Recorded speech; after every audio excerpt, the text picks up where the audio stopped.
পকৰীখিনি মাত শুনিছেনে? কি ধুনীয়া মৰমৰীয়া হৈছে। এইটো কিহৰ পকৰী বনাইছে গম পায়? মূলাৰ পকৰী। মূলা যিহেতু বহুতেই নাখায়, সেইকাৰণে ভাবিছোঁ পকৰী বনাই দিলে চবেই খাব। মই সৰু সৰু দুটা মূলা লৈছোঁ আৰু ধুনীয়াকৈ কাটি এনেকৈ মই পিহনাখনত পিহি গুড়ি কৰি লৈছোঁ। আপোনালোকে মিক্সিটো দি ল'ব পাৰে আৰু পিঁয়াজখিনি মূলাখিনিৰ লগত মিলি যাবলৈ কাৰণে পিঁয়াজখিনিও দি ল'লোঁ আৰু বেলেগ জলকীয়া নাছিলে কাৰণে ভোট জলকীয়াকে অলপমান কাটি দিলোঁ। আপোনালোকে বেলেগ জলকীয়াও দিব পাৰে, বেলেগ যিকোনো ধৰণৰ জলকীয়া, আৰু যদি জ্বলা খাবলৈ বেয়া পায় নিদিলেও হৈ যাব। তাৰপাছত নিমখ, হালধি, পিঠাগুড়ি, আটা গুড়ি, বেচন আৰু যি মছলা আপোনালোকে দিব বিচাৰে সকলোখিনি দি প্ৰথমতে পানী নিদিয়াকৈ গোটেইখিনি সানি ল'ব, কাৰণ মূলা অলপমান পানী ওলায়। তাৰপিছতহে পানী দিব। আগতীয়াকৈ পানী দিলে বেছি হৈ যাব পাৰে পানীখিনি।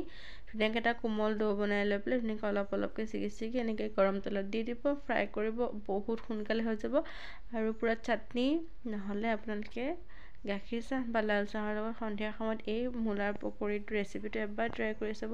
ইমানেই টেষ্টি, ইমানেই সোৱাদ লগা হয় নহয়, আপোনালোকে খাই খাই আকৌ খাব মন কৰিব, মানে মূলা আনি থাকিব খাই থাকিব এনেকুৱা হৈ যাব। তাৰপাছত এয়া শুনকচোন, দেখিছে মোৰ আধা ভাজি হৈ গৈছে। আৱাজটো কি ধুনীয়া মৰমৰীয়া হৈছে। আৱাজটো শুনি চাগে খাম খাম লাগিছে নহয়নে?